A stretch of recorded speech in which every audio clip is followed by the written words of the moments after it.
All right, everybody, we're back for the final installment of Beyond the Lanyard with my special guest, JD Austin. JD, how are you doing this evening, brother?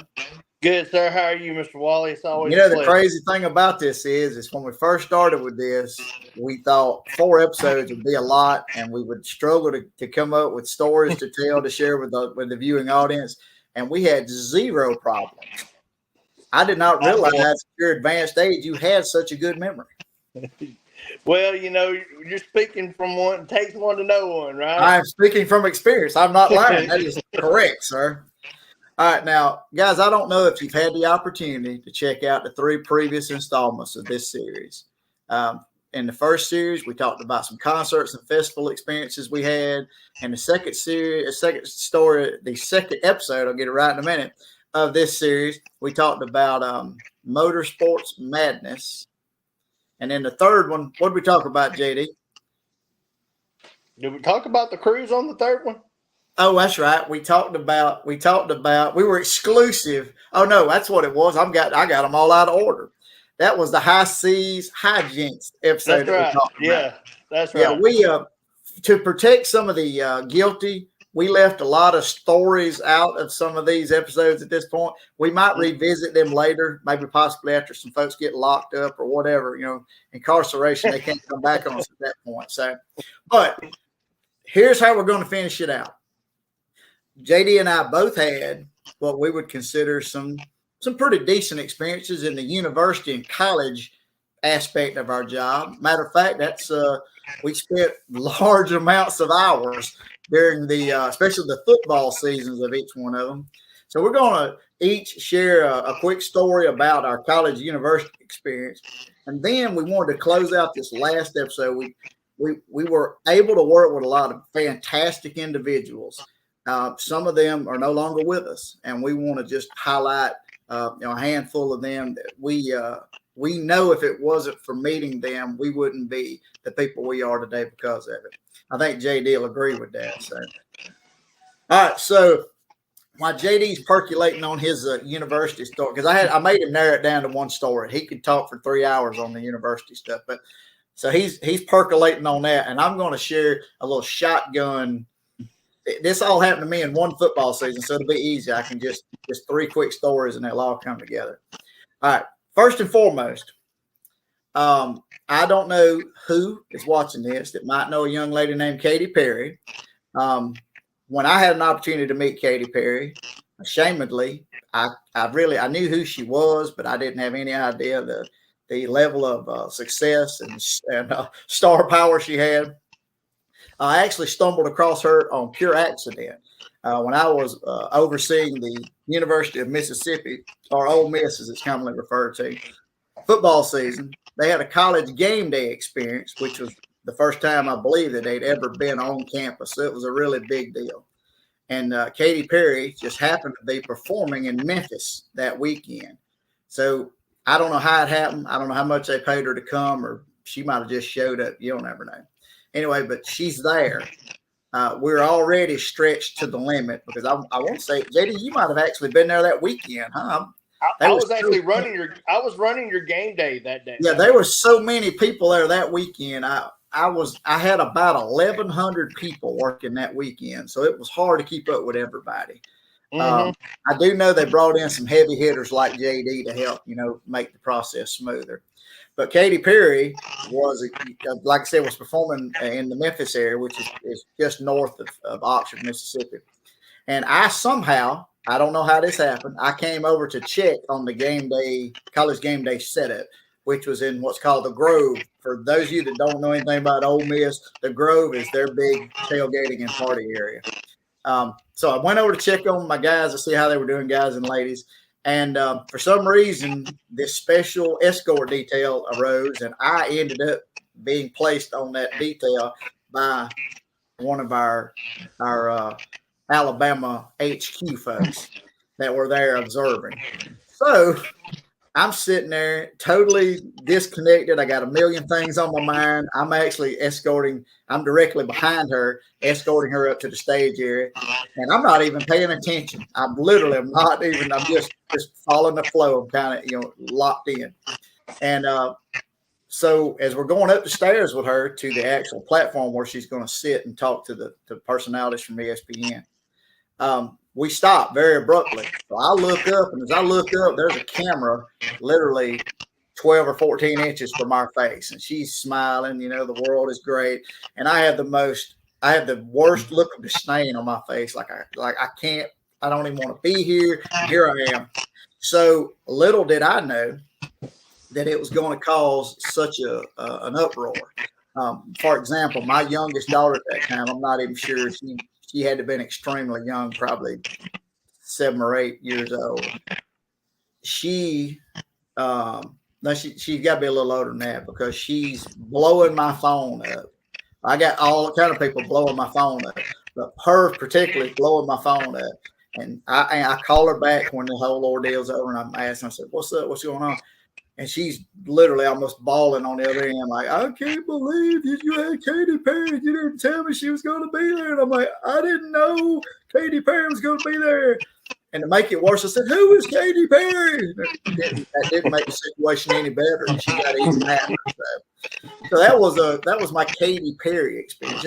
First of all, Katy Perry, when it comes to celebrities, I've learned something with celebrities. A lot of celebrities that get a reputation in the industry that they're kind of hard to work with, usually are the easiest people to get along with.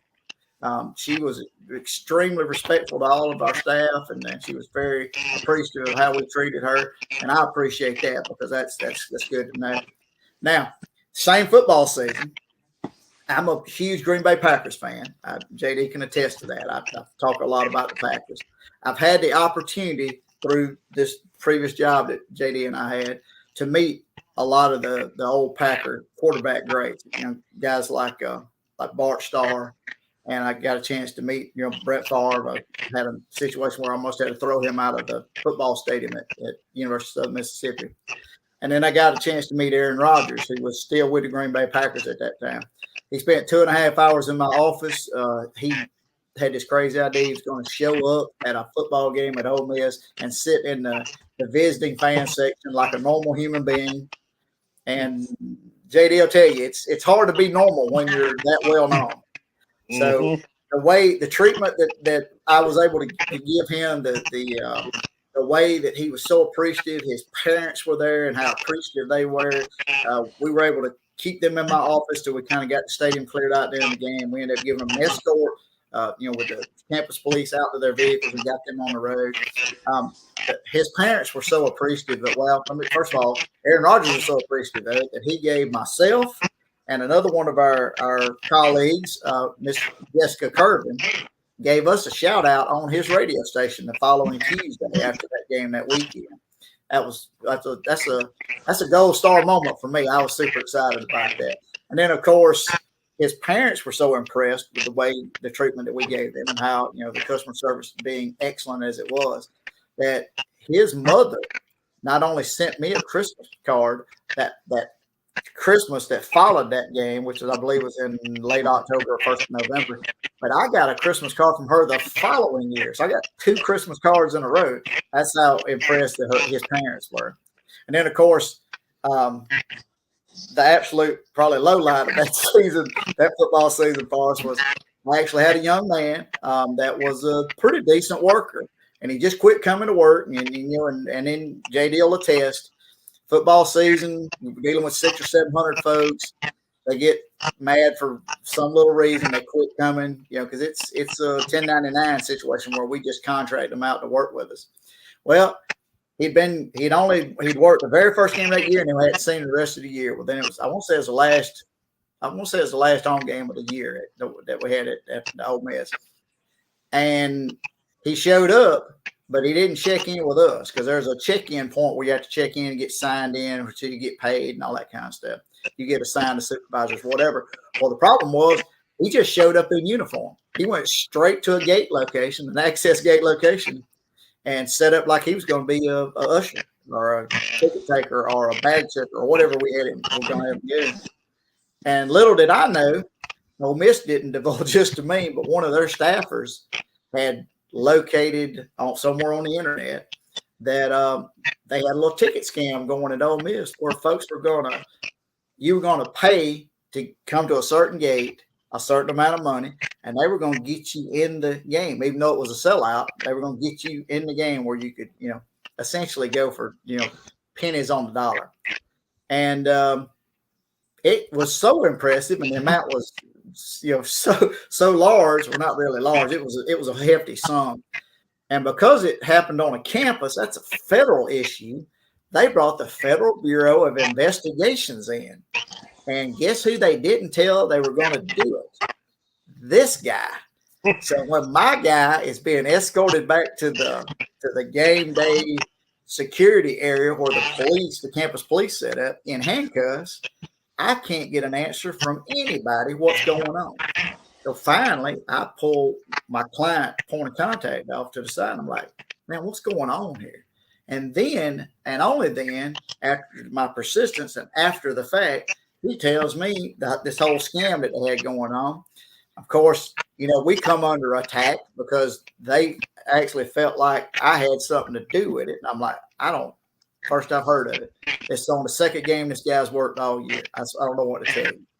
So that's just, you want to know what a football season in event security looks like? Well, there's 3 highlights for you right there. Highlights and lowlights. So now I don't know, JD, I don't know if he comes up with a dead body in his store, we're going to just shut this episode down at this point. So JD, I know you work at the metropolis, the megalopolis, the University of Alabama. So I'm terrified to know what kind of store you're fixing to come up with. God, look, first off, when I say there's so many, there's literally so many, like so many. And this is just a funny one. So I'm gonna kind of leave it at so. What a lot of people don't know, you see these people out directing traffic, and they look like me and regular, but 90% of these guys are all off duty, like cops, sheriff's deputies. But this particular month, I'm sitting there talking to the guys from Jeffco, which short for Jefferson County, and we're doing our thing, cutting up, moving traffic, and I'll never forget it, man. There was a regular Tuscaloosa guy there with us. He's in full uniform, and I can't remember who we were playing, but it was the visiting team as a group of what me and Walley like to call, do you know who my daddy is? Young men. Oh, there you go. So yeah, you must not know my dad is a lawyer. Those kind of folks. Yeah, we deal with those kind of folks all the time. Yeah, it was a group of those guys. And I'll never forget it, man. They had, of course, some adult beverages in a glass bottle. And I'll never forget it, man. The kid, something happened. He slapped it out of his hand and it hit. And he was like, "Oh man, I got to go buy another one." And I'll never forget that Tuscaloosa guy was like, "No, what you're gonna do is you're gonna pick up every single piece of this glass. Or me and you are gonna take a ride down to our station." The guy was like, "Are you for real?" Yeah, man, I'm for real. You better you better get a magnifying glass and pick it up. So for about an hour, this kid is sitting there like picking up pieces of glass off the ground for like an hour straight. Without cop watching him. He's got so much liquor in him at this point. He's probably struggling just to stay upright. So he can't even when he goes to bend over, he starts falling every time. And that cop said, "I got nothing but time. We'll be out here till the sun comes up tomorrow." So, well, for the viewers, I want to apologize for his story heading straight to police brutality. I did not know he was going in that direction. So, was it abuse of power? That's what they used to tell us. Yeah. When they would get on us, they'd go, "Man, you abusing your power." No, I'm just trying to enforce the rule. I have rules, but I mean that Tuscaloosa guy was like, "I'm telling you, if so help me, if somebody comes through and gets a splinter in their foot, I'm gonna come find you."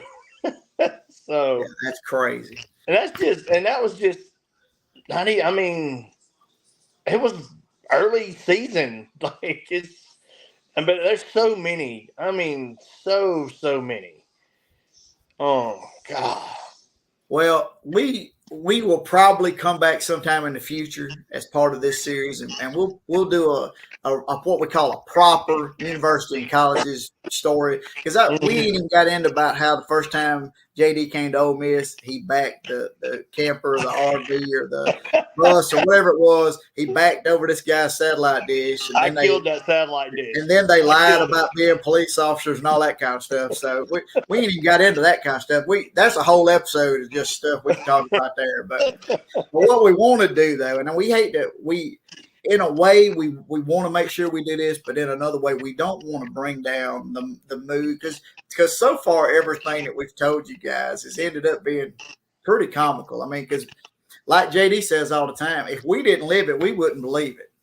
Exactly. So here's what we're going to do. There are 3 individuals that JD and I both worked with at some time during our experience with event security that truly impacted us. I mean, there's no other word for it. We were truly impacted by these guys. He's gonna share a story about a gentleman named Craig Knight. One of the best dudes that's ever been put on the planet. He's going to share a story about Craig Knight. I'm going to share a story about a guy that worked for me in Oxford, Mississippi, from a big booming place around the Pontotoc area. His name was Dennis Gable, but he looked so much like the Godwin character off of Duck Dynasty that's what most of us called him. He actually met the Godwin guy, the real dude, at a something in Tupelo, Mississippi, and that guy was so impressed that he looked like him. He said something about bringing him in as a stunt double. So, yeah, I'm going to share that story, and then both of us are going to have to share a story about a gentleman named Robert Kerr. We affectionately know him as Bob Kerr.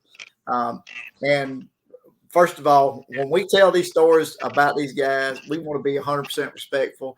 And if you hear us talk about Bob Kerr at the end and you think, well, that's pretty disrespectful, some of the stuff you said to this guy and about this guy, if you would have known Bob Kerr would be upset if we didn't tell these stories. So anyway, all 3 of those gentlemen have already passed, and we just want to just shine a little light about what amazing individuals they were. So I'm gonna let JD get started. He's gonna share a Craig Knight story with us. So Craig is. Man, I can't say nothing. I mean, there were so many stories, man, just with the way he was, the way he every day dealing. But the one that will always step out and stand out to me was the hangout and working the hangout, and the gentleman that we dealt with with a firearm incident. And Craig, man, he's so just. I mean, he's all about business, but he cuts up in that way that it's always going to be funny. But I'll never forget it, man. Craig was walking the guy, and next thing I know, man, the dude just kept falling and kept falling. Craig was like, "Man, that guy just kept tripping over my 2 feet. I don't know what his problem was." He said, and then later on, man,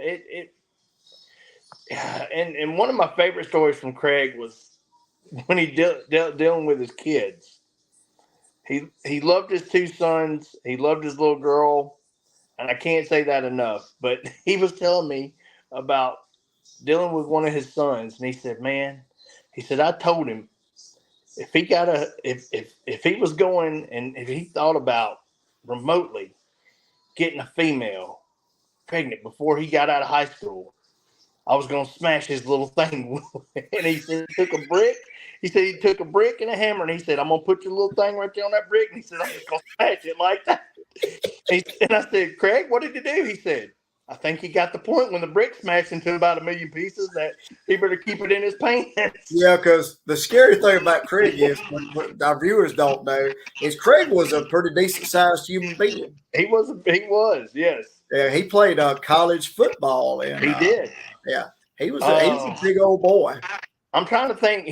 I know he played on the line. And I wish I could remember that college he played at. I know where he played at Arkansas Pine Bluff. Yeah, that's it. Yeah, I knew it was somewhere in Arkansas. Big boy, big young, big strong son of God. Yep. Yeah, he was a bike cop for a long time in Birmingham. He rode a motorcycle for Birmingham for a long time.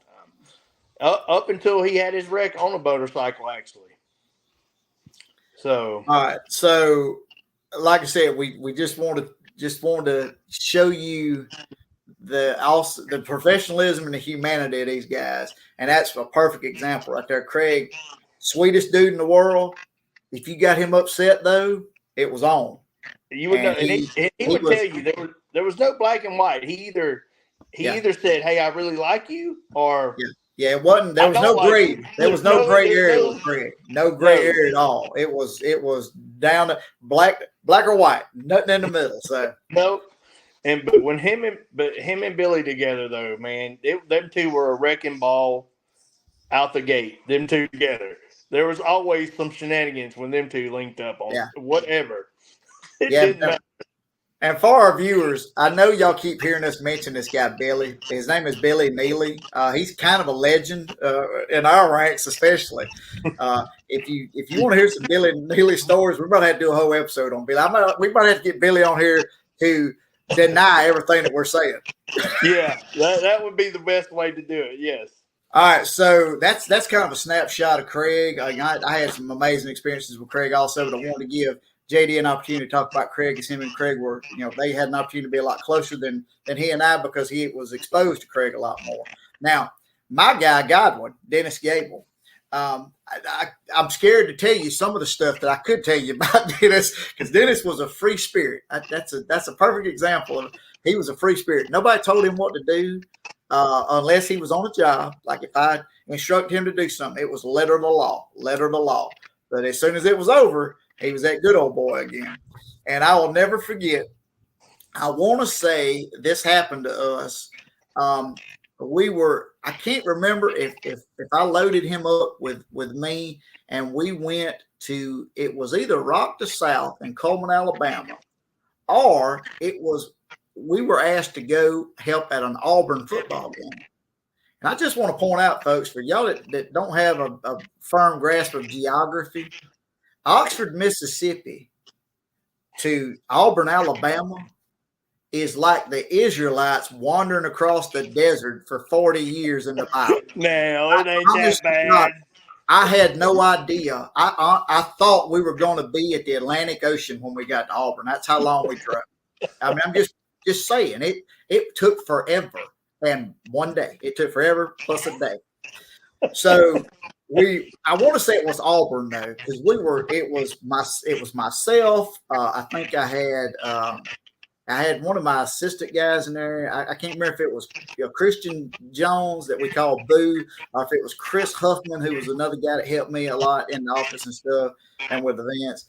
I know Shane Montgomery was a guy that was in there. Shane was my parking supervisor guy, greatest dude in the world, could handle anything. A school administrator, as teacher. That's why he was so good at what he did. And then I had Dennis in there with us. And Dennis was mainly just tagging along to go. Dennis didn't want to do a whole lot of work. And if you didn't push him, he wouldn't. He'd ride. But we were headed back, and we got into this deep conversation. We were trying to solve the mystery of the universe, or I don't know what it was. Because, when you got 13 and a half hours, it seems like we were driving, you got plenty of time to talk about stuff. And I didn't even notice that the gas needle was getting low. I didn't notice. So, JD can attest to this. There's certain spots in Alabama, you drive for 100 miles, you don't see a soul. This is true. I want to say we were just about to the Alabama line, fixing to cross back over into Mississippi, and the truck sputtered a little bit. And I'm like, what? I'm thinking like, what's going on? So I glanced down at the gas, at the actual display, and sure enough, I'm sitting on E. I'm sputtering down the road on E. Well, we sputtered to a stop, and it's a long stretch of road. It's dark, not a lot of stars out. We can see what looks like the light of like a truck stop up ahead of us. But everybody knows, everything is farther away than it seems when you first see something. So they get this bright idea that we're gonna push the truck down to the gas station. So we start pushing the truck. I don't even remember who we had. I want to say we had either Chris or Christian, whichever ones are. I want to say they were driving. You know, they were steering the vehicle, and we're in the back pushing, and we're pushing, and we're pushing. And you know, I was a lot younger then, but I was after just a few minutes, I was dead. I mean, I was struggling. So we get it going, got to get a little downhill, and it gets rolling, and we kind of let it go, and we're just walking behind trying to catch up with it. Well, then it, you know, how to start right back. We get started again, and I'll never forget in the middle of all this, us just boiling sweat, about to die. This Gable says, Willie Walley, which is what he called me a lot of times when we weren't in a professional setting. He said, Willie Walley, if I'd have known I was going to die of a heart attack on this trip with you, I'd have stayed in Pontotoc. I said, I'm sorry, Dennis. I didn't mean to kill you on this trip. But anyway, that's the kind of guy Dennis was. Dennis was, you know, what was so weird was me and Shane would be pushing the truck and noticed that Dennis wasn't nowhere around. He was trying to catch up with us. We was pushing too fast, he said. So he finally got a call. We finally get to the gas station, and we're dying, you know. And we got, whoever was driving was actually putting gas in the vehicle, and we're recovering, you know, before we actually have a coronary and literally are put in the graveyard somewhere. And Dennis said, Shane, I'm gonna tell you, man. Well, actually, he didn't call him Shane. He called him Pumpkinhead or something, which is what his nickname. Because Shane had a pretty large head. He said, I don't remember. I think he called him Pumpkinhead. He said, Pumpkinhead, we get back to anywhere near Possum Trot or wherever the place was they lived, some little podunk community. He goes, I ain't never coming out again. I said, that's a lie. We got a football game next Friday. He goes, well, that's the first time I'm gonna come out. Now, I felt so bad about that, the way that happened, that I had an opportunity a little later on to reward Dennis for his hard work. You know, it takes a lot to push that truck 50 yards or whatever he pushed it.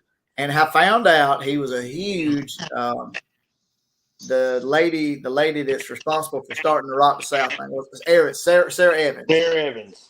Yeah, he's a big Sarah Evans fan. And he wanted to go. I said, come on, man, let's go.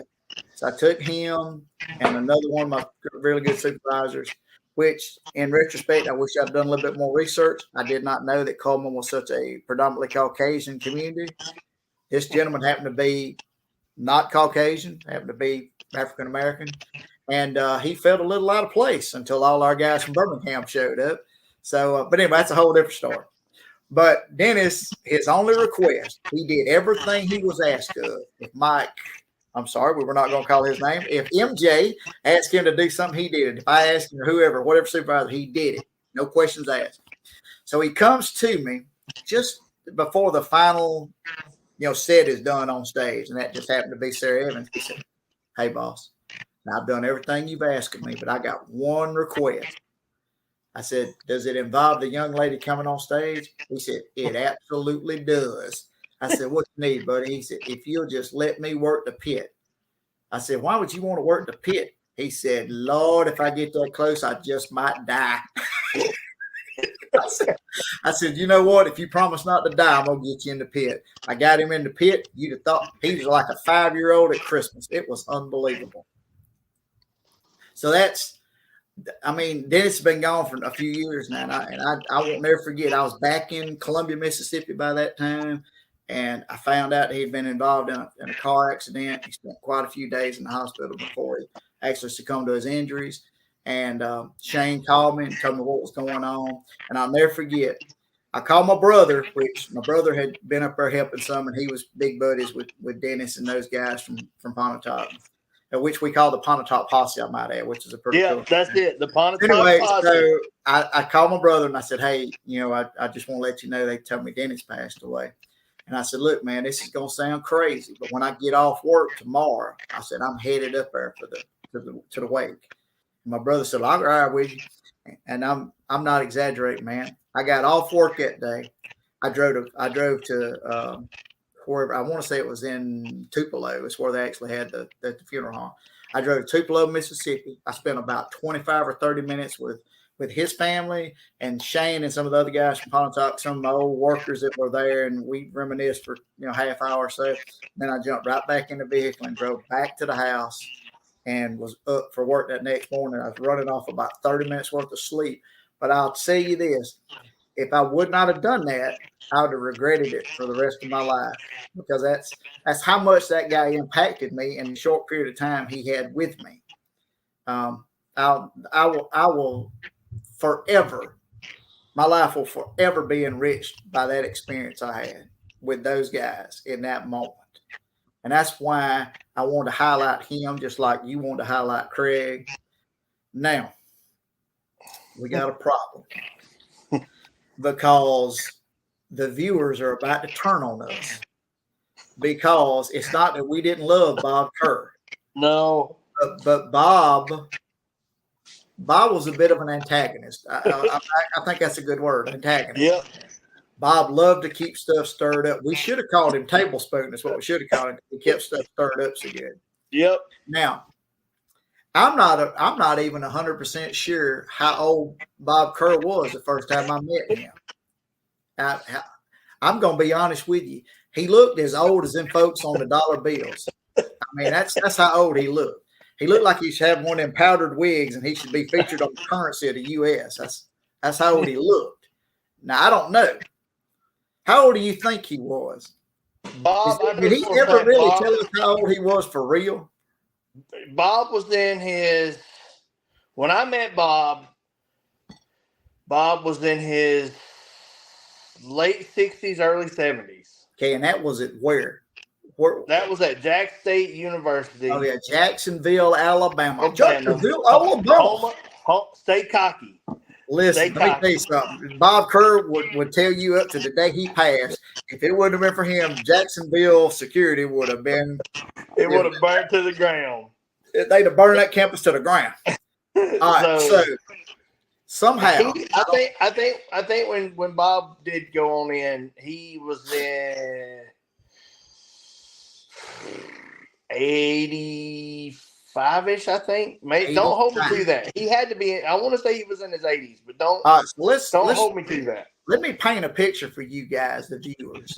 Okay, Bob Kerr was a military veteran of quite a few years. I'm talking like 30 years or 35 years or something like that in the military. Mm-hmm.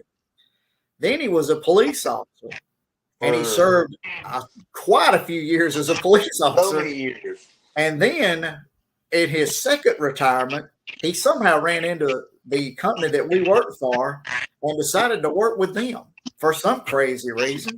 I don't know. I guess to meet me and JD. I guess he'd heard about it. I don't really know. Two things you could always count on, too. Bob was always going to be early and on time, and he was going to have a pack of smokes and a thermos full of coffee. And that's correct.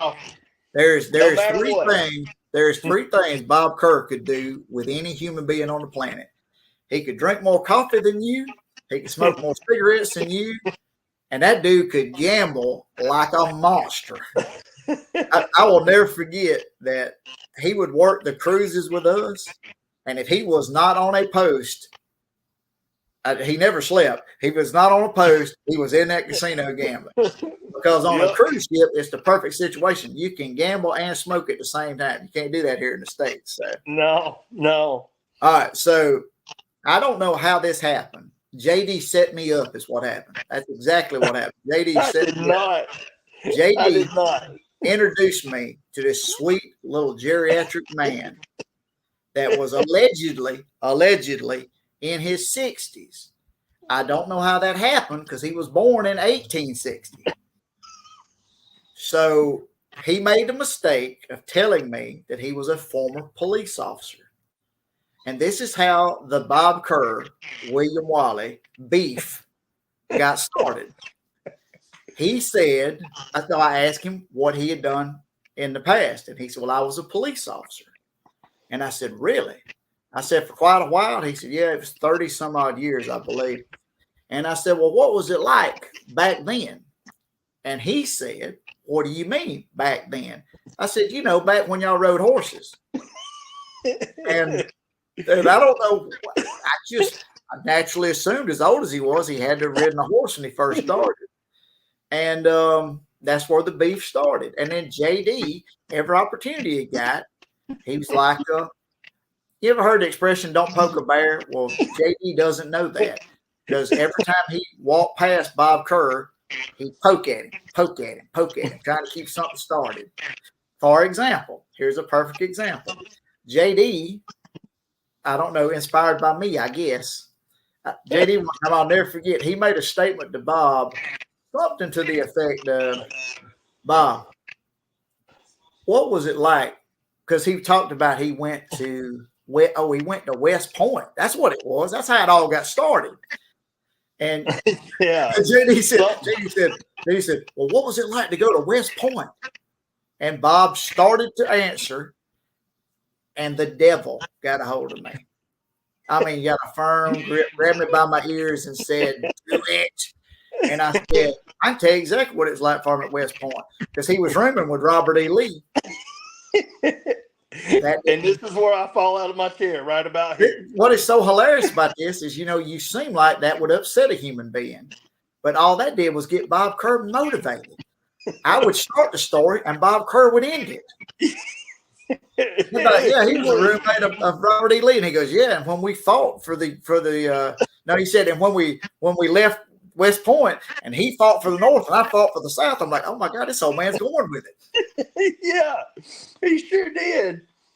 But and see, that's the kicker too. Bob was from Pennsylvania or somewhere, so he was a transplant to the South. So yeah. You would hear we'd be doing something, and Jefferson County guys, the guys that knew him, could be like, "Oh, you working with Yank today?" And I'm like, who is that? They're talking about, and then I'd be like, oh, you mean Bob? Yeah, I'm working with Bob today. Yeah, sure am.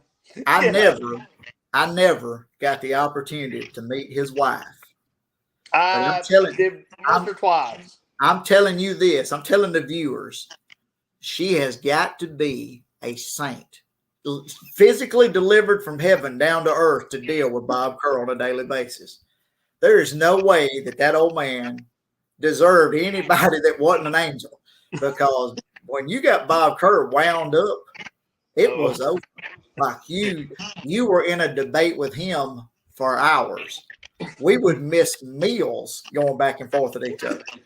So to say that, I mean, I understand some of the things I said could have been hurtful. I understand that in retrospect, but in the moment, which you don't understand, a lot of stuff we have to deal with, if we're always taking jabs at one another. I mean, even me and JD have taken jabs at each other. It's just part of the brotherhood. It's over. We sit down and, by a fire or whatever, depending on where we're at. I know at Talladega, we sit out by the fire at Talladega and just chill out. But Bob Kerr, I will say this. The mold was broken when Bob Kerr was born. There is no way there's Bob Kerr walking anywhere on this planet. Now, maybe on another planet, but not on this planet. Mm-mm. So the best thing I can say about Bob Kerr is I'd have melted down. I would have let the stress of the event security world, especially when I was fortunate enough to be promoted, to manager level and then the director level, and with more responsibility and more money on the contracts, and every decision that I made was under scrutinized. If it wouldn't have been for people like Bob Kerr, I'd have melted down. If it wouldn't have been for a guy like JD, I'd have absolutely cracked. I would have rolled in and punched somebody in the face.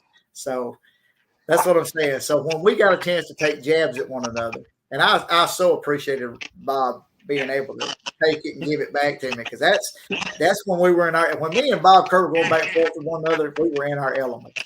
And it was glorious to watch. It was, I'm telling you, the stories about his age were vastly exaggerated, but absolutely hilarious. When we talked about him, helping settle the West, and he was, First Cavalry with Custer, and it used to reach a point where I would dig in a history book just to find an occurrence that I could tie him to. The gold rush of 1849. I said, well, man, what was it like as a young guy trying to find gold in California? And he's like, what are you talking about? I said, you know what I'm talking about. When you were a young guy, I know that was a long time ago, but can you remember it? And then, of course, he would pick the story up and keep going with it. So yeah, the greatest one though. I'll never forget as long as I live, man. We're it's a hangout. We're sitting around at the end of. It might have been like the last day or the second last day. and everybody is just drained. Yeah, And I mean, something's happened this night. Bob goes, man, I'll never forget. Bob goes, well, I'm gonna step over here and smoke, and it just out of nowhere, Wally goes, well, Abraham Lincoln's still been leaving. If you want to take a smoke break, Bob, and y'all, when I say I fell out of my chair and I was on the ground dying, and Bob goes, oh my God.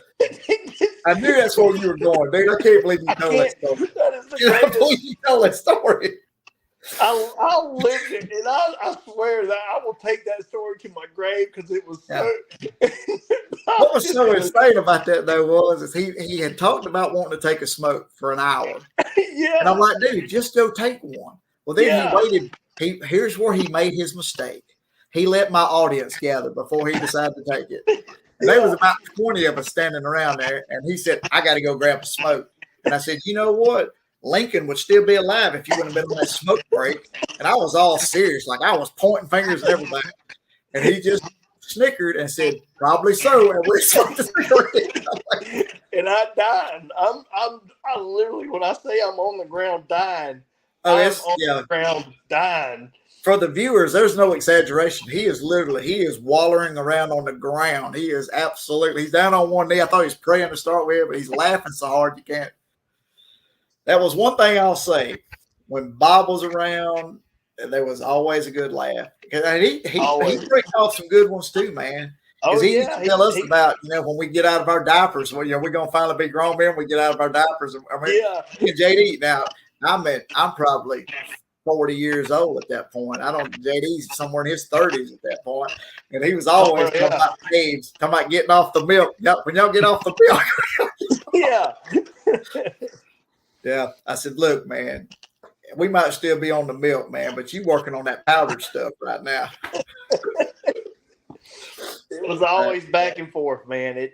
But that's when I talk about this as being a brother and a sisterhood, those are the moments that make, because people don't realize when we say we put in, I would put in a 40-hour week in 2 days.